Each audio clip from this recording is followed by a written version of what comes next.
மாறின யோனா. யோனாவை பத்தி நம்மளுக்கு நல்லாவே தெரியும். பக்கத்துல பார்த்து சொல்லுங்க, பாதை மாறின யோனா. இந்த யோனாவுக்கு அர்த்தமே என்ன அப்படின்னா புறா அப்படிங்கிறது பொருள். நம்ம ஊர்லலாம் நம்ம இதெல்லாம் சொல்லுவாங்க, இந்த புறா தான் என்ன பண்ணா தூது கொண்டு செல்லும். ஒரு நாட்டுல இருந்து இன்னொரு ராஜாவுக்கு என்ன செய்யுமோ தூது கொண்டு செல்லும். இந்த யோனாவும் ஒரு தீர்க்கதரிசியாய் காணப்படும். தீர்க்கதரிசியுடைய வேலையே ஆண்டவர் என்ன சொல்கிறாரோ அதை என்ன சொல்லுவாங்க, ஜனங்களுக்கு எடுத்து சொல்லுவார்கள். இந்த யோனாவை பாருங்களேன், ஒரு பெரிய ஒரு தீர்க்கதரிசி. யோனாவை போல எந்த தீர்க்கதரிசி இல்லை. ஏனென்றால் ஒரு நாட்டையே என்ன செய்யலாம் அப்படின்னா திருப்புறான். அது ஜனங்களை மாத்திரமல்ல, ராஜாவையும் கூட என்ன செய்யறான், திருப்பினவனாய் காணப்பட்டான். இந்த யோனா சொல்லி மனம் திரும்பினது பார்த்தீங்கன்னா எந்த நாடும் கிடையாது. எல்லா ராஜாக்களும் சொல்லும் தீர்க்க தரிசனம் சொல்லும் போது என்ன செஞ்சாங்கன்னா தீர்க்கதரிசியை அடித்தார்கள், சிறைச்சாலைகளை போட்டார்கள். ஆனால் யோனா சொல்லுகிற போது, தேவனுடைய வார்த்தையை சொல்லுகிற போது அந்த நாடு என்ன செய்தது, மனம் திரும்பினது. எத்தனை பேர் அல்லேலூயா சொல்றீங்க? அல்லேலூயா. இந்த நாளிலும் கூட யோனாவின் வாழ்விலிருந்து ஒரு 3 காரியங்களை நாம் பார்க்க போகிறோம். முதலாவது ஒரு காரியம், நம் யோனாவிட்ட இருந்து எதை செய்யக்கூடாது, எதை செய்யணும், தேவனுடைய செயல் என்று ஒரு 3 காரியங்களை உங்களோடு கூட நான் பகிர்ந்து கொள்ள விரும்புகிறேன். முதலாவதாக நாம் எடுத்து வாசிப்போம். யோனா 1ஆம் அதிகாரம் 1லிருந்து 3 வசனங்கள் நம்ம எல்லாரும் சேர்ந்து வாசிக்க போகிறோம். அமித்தாயின் குமாரனாகிய யோனாவுக்கு கர்த்தருடைய வார்த்தை உண்டாகி, அவர் நீ எழுந்து மகா நகரமாகிய நினிவேக்கு போய் அதற்கு விரோதமாக பிரசங்கி, அவர்களுடைய அக்கிரமம் என் சமூகத்தில் வந்து எட்டினது என்றார். அப்பொழுது யோனா கர்த்தருடைய சமூகத்தில் நின்று விலகி தர்ஷீசுக்கு ஓடி போகும்படி எழுந்து யோப்பாவுக்கு போய் தர்ஷீசுக்கு போகிற ஒரு கப்பலை கண்டு கூலி கொடுத்து தான் கர்த்தருடைய சமூகத்தில் நின்று விலகும்படி அவர்களோட தர்ஷீசுக்கு போக கப்பல் ஏறினான். ஆமென். இந்த முதலாவது ஒரு காரியம் என்னவென்றால், இந்த யோனாவை பத்தி நம்ம எல்லாருக்குமே தெரியும். சிறு பிள்ளைகள் முதற்கொண்டு இந்த சம்பவத்தை நம்ம அறிந்தது. ஆண்டவர் சொல்லுகிறார், நீ யோனாவை பார்த்து சொல்ல, நீ எழுந்து எங்க போ, நினிவேக்கு போ அப்படின்னு சொல்லி ஆண்டவர் சொல்கிறார். ஆனால் இந்த யோனா செய்த காரியம் என்னவென்றால், அவன் நினிவேக்கு போகாமல் கப்பல் தர்ஷீஸ் கப்பலை என்ன செய்யறான், டிக்கெட் எடுத்து என்ன செய்யறான், தர்ஷீஸ்க்கு போயிடான். முதலாவது யோனா வாழ்விலிருந்து நாம் கற்றுக்கொள்ளக்கூடிய காரியம் என்னன்னா, யோனா தேவனுடைய சித்தத்தை என்ன செய்யவில்லை. சில நேரங்கள்ல நாம் விரும்பாவிட்டாலும் தேவனுடைய சித்தத்தை என்ன செய்யணும், செய்ய வேண்டும். யோனாவுக்கு என்னன்னா விருப்பமே இல்லை. யோனாவுக்கு நினிவேக்கு போகிறதுக்கு விருப்பம் இல்லை. அவன் தேவனுடைய சித்தத்தை நிறைவேற்றவில்லை. ஆண்டவர் சொன்ன காரியம், நீ நினிவேக்கு போய் என்ன செய்யி, பிரசங்கி அப்படின்னு சொல்லுகிறார். ஆனா பாருங்கள், இந்த யோனா செய்த ஒரு காரியம், நினிவேக்கு போகாமல் அவன் தர்ஷீசுக்கு போகிறவனாய் காணப்படுறான். முதலாவது ஒரு காரியம், நாம் யோனா விரும்பவில்லை, தேவனுடைய சித்தத்தையும் செய்யவில்லை.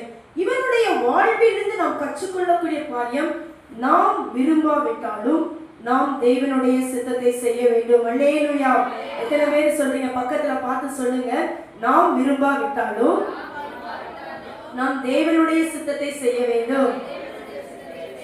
இது அநேக நேரங்கள்ல அநேக காரியங்களை நம்மளால என்ன செய்ய முடியாது, செயல்படுத்த முடியாமல் போய்விடும். சில நேரங்கள்ல நமக்கு சாதகமா இருக்கும் என்றால், நம்மளுடைய வாழ்க்கைக்கு, நம்முடைய குடும்பத்துக்கு, நம்மளுடைய வேலைக்கு சாதகமா இருக்குன்னா நம்ம கரெக்டா என்ன செய்வோம். அதே நேரத்துல நாம் ஆண்டவர் செய்ய சொல்லுகிறதை நாம் செய்யலைன்னா அது என்னவாகிறது, ஒரு பாவமா என்ன செய்கிறது, காணப்படுகிறது. ஒருவேளை நம்ம வாழ்க்கையில ஆண்டவர் சொல்லுவாரு, நீ இந்த காரியத்துக்கு முதலாவது கீழ்ப்படின்னு சொல்லுவாரு. ஆனா நமக்கு என்ன செய்யாது, கீழ்ப்படிய மனசுல ஒண்ணும் இல்லை. பாருங்களேன், நம்ம எல்லாருக்கும் தெரியும், சபை கூடி வருவதை விட்டு விடாதீர்கள் என்று எல்லாருக்கும் தெரியும். ஆனா நம்ம சபை கூடி வருவதை என்ன செய்வோம், விட்டு விடுவோம். அப்பதான் நம்மளுக்கு ஃபங்க்ஷனுக்கு என்ன செய்வோம், போவோம். அப்பதான் எல்லா காரியங்களும், எல்லா உறவுகளும், நண்பர்களும் வருவார்கள். ஆனா தேவனுடைய சித்தம் என்னது, நாம் கூடி வந்து வாரத்துல ஒரு நாள் என்ன செய்யணும், கூடி வந்து தேவனை ஆராதிக்க வேண்டும் என்று தேவனுடைய சித்தம். ஆனா அந்த சித்தத்தை, சின்ன ஒரு காரியம், இதை ஒரு எக்ஸாம்பிளா சொல்றேன், அந்த சித்தத்தை நிறைவேற்றாமல் நமக்கு பிரியமானதை நம்ம என்ன செய்யணும்னா சரி, அப்படி நம்ம வாழ்க்கையில என்ன செய்யக்கூடாது, ஒரு நாளும் என்ன செய்யக்கூடாது. இதே போல உங்க வேலை ஸ்தலத்துல கூட, சில உங்க குடும்ப உறவுகள்ல கூட இல்ல சில காரியங்களை தேவன் விரும்பாத காரியங்கள், தேவன் விரும்பாத பாவங்களை விட்டு நம்ம என்ன செய்ய வேண்டும், வெளிவர வேண்டும். ஆண்டவருடைய சத்தம் நம்முடைய வார்த்தையில் நம்முடைய காதுகளில தொனிக்கிற போது ஆண்டவருடைய சத்தத்துக்கு நாம் உடனே என்ன செய்ய வேண்டும், செவி கொடுக்கிறவர்களாய் காணப்பட வேண்டும். இவன் யோனாவுக்கு என்ன செய்யணும், நினிவேக்கு போக ஒரு துளி கூட என்னன்னா விருப்பமே இல்லை. ஆனால் என்ன செய்யல, அவன் தேவனுடைய சித்தத்தை செய்யவில்லை. அப்போ யோனாட்டிலிருந்து நம்ம கற்றுக்கொள்ளக்கூடிய ஒரு காரியம், நமக்கு விருப்பம் இல்லாவிட்டாலும் நாம் என்ன செய்ய வேண்டும், தேவனுடைய சித்தத்தை செய்ய வேண்டும். ஆண்டவர் சொல்ற, என் நினைவுகள் உன் நினைவுகள் அல்ல, என் வழிகள் உன் வழிகள் அல்ல அப்படின்னு சொல்றார். நம்ம பாருங்களேன், நம்ம நினைவுகள் நம்மளுடைய நினைவு எப்படி இருக்கணும், குறுகியதா இருக்கும். நம்ம வழியும் ரொம்ப குறுகியதா காணப்படும். ஆனால் தேவனுடைய சித்தத்துக்கு நம்ம அர்ப்பணிக்கிற போது, தேவனுடைய வார்த்தைக்கு நம்ம கீழ்ப்படுகிற போது தேவன் நமக்கு அதை ஆசீர்வாதமாய் மாற்றுகிறவராய் காணுகிறார். பாருங்களேன், இயேசுவானவர் இந்த உலகத்துல வந்தார், 100% மனிதனாயும் இருந்தார், 100% என்ன செய்யறார், தெய்வத்தன்மையாகவும் இருந்தார். ஆண்டவர் பாருங்க, மனித தன்மையில இருக்கும்போது ஆண்டவர் கெத்செமனே தோட்டத்துல என்ன செய்யறார்னா அழுகிறார். நான் இந்த பாடுகள் என்ன செய்யணும், ஆண்டவரே கூட நீங்களாம் என்ன செஞ்சிருங்க, நீக்கிருங்க, என்னையால என்ன செய்ய முடியாது, தாங்க முடியாது என்று சொல்லி ஆண்டவர் என்ன செய்யறார், கெத்செமனே தோட்டத்துல அழுது செபிக்கிறார். ஆனாலும் பாருங்கள், அவர் சொன்ன காரியம், ஆகிலும் என்னுடைய சித்தம் அல்ல உம்முடைய சித்தத்துக்கு நான் என்ன செய்யறேன், என்னை அர்ப்பணிக்கிறேன். சில நேரங்கள்ல நம்மளால அதை தாங்கிக் கொள்ள முடியாது, நம்மளால அதை ஏற்றுக்கொள்ள முடியாது, நம்முடைய வாழ்க்கையில அதை செயல்படுத்த முடியாது. இருந்தாலும் நாம் யாருடைய சித்தத்துக்கு அர்ப்பணிக்க வேண்டும், தேவனுடைய சித்தத்துக்கு நம்ம அர்ப்பணிக்க வேண்டும். ஆண்டவருடைய சித்தத்துக்கு, ஆண்டவருடைய வார்த்தைக்கு நமக்கு விருப்பம் இல்லைன்னா கூட பரவாயில்ல, அந்த நேரத்துல அவனுக்கு ஏற்றுக்கொள்ள கடினமா இருக்கும். நமக்கு அந்த இருதயம் கண்டிப்பா ஏற்றுக்கொள்ளாது. ஆனாலும் அந்த நம்ம இருதயத்தை கொஞ்சம் கடினப்படுத்திட்டு கொஞ்சம் 2 நாள் ஆண்டவரே பாருங்க, ஆண்டவரை போராடிட்டு ஆண்டவருடைய சமூகத்துல விட்டுட்டீங்கன்னு வச்சுக்கோங்களேன், ஆண்டவர் நம்மை நேர்த்தியாய் நடத்த வல்லவர். இயேசுவானவரும் பிதாவின் சித்தத்துக்கு அர்ப்பணித்தார். ஆண்டவர் என்ன செய்தார், பிதாவானவர் அவரை கைவிடவே இல்லை. அவரை எல்லா ஜனத்திற்கு மேலாக அவரை என்ன செய்தார், உயர்த்தினார். வானோர் பூதலத்தார் எல்லாருடைய முழங்கால்கள் எல்லாருடைய நாவுகள் அவரை அறிக்கை பண்ணது. நாம் ஆண்டவருடைய சித்தத்துக்கு அர்ப்பணிக்கிற போது தேவன் நம்மையும் உயர்த்த வல்லவராய் இருக்கிறார். எத்தனை பேர் ஆமென் சொல்றீங்க? முதலாவதாக நாம் ஆண்டவருடைய சித்தத்துக்கு அர்ப்பணிக்க வேண்டும். நாம் விரும்பாவிட்டாலும் தேவனுடைய சித்தத்துக்கு அர்ப்பணிக்கிற போது தேவன் நம்மை உயர்த்த வல்லவராய் இருக்கிறார். எத்தனை பேர் அல்லேலூயா சொல்றீங்க? அல்லேலூயா. இரண்டாவது ஒரு காரியம் நாம் வாசிப்போமாக. யோனா 4ஆம் அதிகாரம் 3வது வசனம் 4வது வசனம் நாம் சேர்ந்து வாசிக்கலாமா? யோனா 4ஆம் அதிகாரம் 3வது வசனம் 4ஆம் வசனம். இப்போதும் கர்த்தாவே, என் பிராணனை என்னை விட்டு எடுத்துக்கொள்ளும், நான் உயிரோடு இருக்கிறதை பார்க்கிலும் சாகிறது நலமாய் இருக்கும் என்றான். அதற்கு கர்த்தர், நீ எரிச்சலாய் இருக்கிறது நல்லதோ என்றார். அப்போது இந்த பகுதியை பார்த்தீங்கன்னா யோனா என்ன பண்றான், நினிவேல போய் என்ன செய்யறான், போய் பிரசங்கெல்லாம் பண்ணிட்டு வந்த சம்பவம் உங்களுக்கு தெரியும். மீன் வயிற்றுல போறாரு, அப்புறம் நினிவேக்கு போறாரு, என்ன பண்றாரு, பிரசங்கெல்லாம் பண்ணிட்டு என்ன செய்யறாருன்னா, யோனாக்கு நல்லாவே தெரியும் ஆண்டவர் என்ன செஞ்சிருவாரு, மனம் இறங்கிடுவாருன்னு தெரிஞ்சு போச்சு. தெரிஞ்சு போனனால இவனுக்கு என்னன்னா, நம்ம சொல்லி ஆண்டவர் என்ன செய்வார்னா அழிக்க மாட்டார் நல்லாவே தெரியும். இருந்தாலும் அவனுக்கு ஒரு கோபம் வருது. என்ன கோபம் வருதுன்னா, நான் இதை தானே முதலையே சொன்னேன் அப்படின்னு சொல்லி கோபத்துல என்ன செய்யறான்னா, எரிச்சலா கோபமா இருக்கிறான். அப்போ ஆண்டவரை பார்த்து சொல்றான், என்னை எடுத்துக்கொள்ளும் அப்படின்னு சொல்லி ஜெபம் பண்றான். அதை இது இன்னொரு 2 வசனத்துல வாசிக்கிறோம். வசனம் 4ஆம் அதிகாரம் 8, 9. அப்போது வெயில் யோனாவுடைய தலைமேல் படுகிறதினால் அவன் சோர்ந்து போய் தனக்குள்ளே சாவை விரும்பி, நான் உயிரோடு இருக்கிறதை பார்க்கிறோம், சாகிறது நலமாய் இருக்கும் என்றான். அப்பொழுது தேவன் யோனாவை நோக்கி, நீ ஆவணக்கின் நிமித்தம் எரிச்சலாய் இருக்கிறது நல்லதோ என்றான். அதற்கு அவன், நான் மரண பரியந்தமும் எரிச்சலாய் இருக்கிறது நல்லதுதான் என்றான். இந்த 2 நம்ம 4 வசனத்தை நம்ம வாசிச்சோம். இந்த அதிகாரத்துக்குள்ள என்னன்னா, ஆண்டவரும் யோனாவும், தேவனும் யோனாவும் என்ன செய்யறாங்கன்னா பேசிக்கிறாங்க. இந்த பாருங்களேன், இந்த யோனா எப்படி இருக்கான்? கோபத்தோடு இருக்கிறான். இருந்தாலும் ஆண்டவர் மேல என்னன்னா கொஞ்சம் விருப்பம் இல்லாம என்ன செய்யறான், இருந்தாலும் கோபத்தோட இருந்தாலும் அவன் ஆண்டவரோடு நெருங்கிய தொடர்பு என்ன செஞ்சிருந்தான்னா வச்சிருந்தான். சில நேரங்கள்ல நாம் கோபத்தோடு இருக்கிற போது ஆண்டவரோடு நம்ம என்ன செஞ்சிருவோம், பின்வாங்கி என்ன செய்து விடுவோம், போய்விடுவோம்.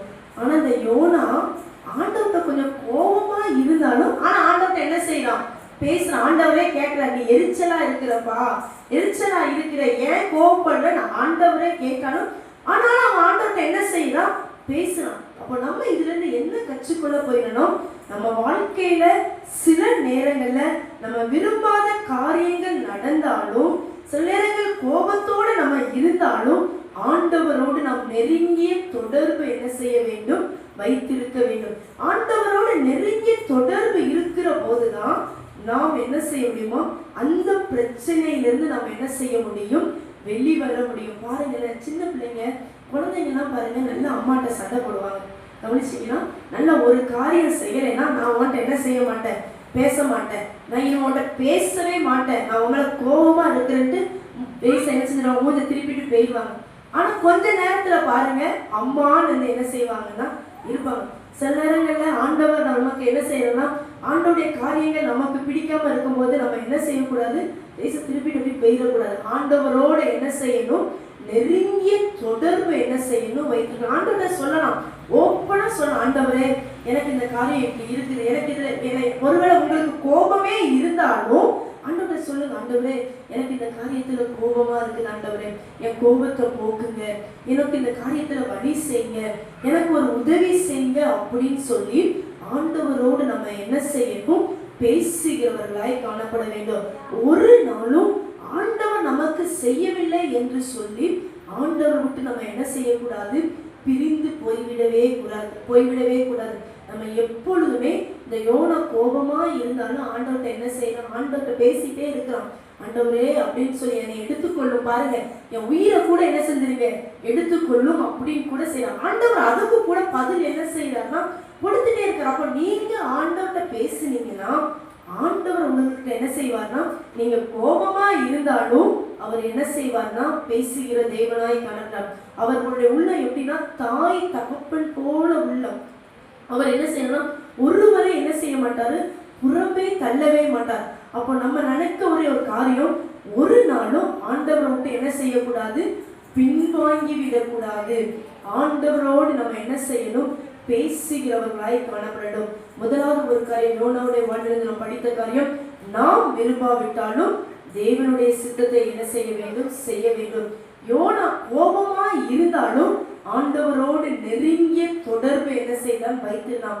அப்போ நாமும் சில நேரங்கள்ல நம்ம காரியம் வாய்க்காவிட்டாலும் ஒரு நாளும் ஆண்டவரை விட்டு என்ன செய்யக்கூடாது, பின்வாங்கி போய்விடவே கூடாது. சில காரியங்கள் நமக்கு அற்புதங்கள் நடக்காம இருக்கலாம், சில நேரங்கள் சோதனைகளா இருக்கலாம், சில நேரங்கள் போராட்டங்களா இருக்கலாம். எதுவா இருந்தாலும் ஆண்டவருடைய சமூகத்துல என்ன செய்ய வேண்டும், விழுந்து விட வேண்டும். பாருங்க, தாவீத பாருங்களேன், பத்சேபாள் அவனுக்கு பிறந்த மகனை என்ன செய்யறாரு, ஆண்டவரை எடுத்துக்கொள்றாரு.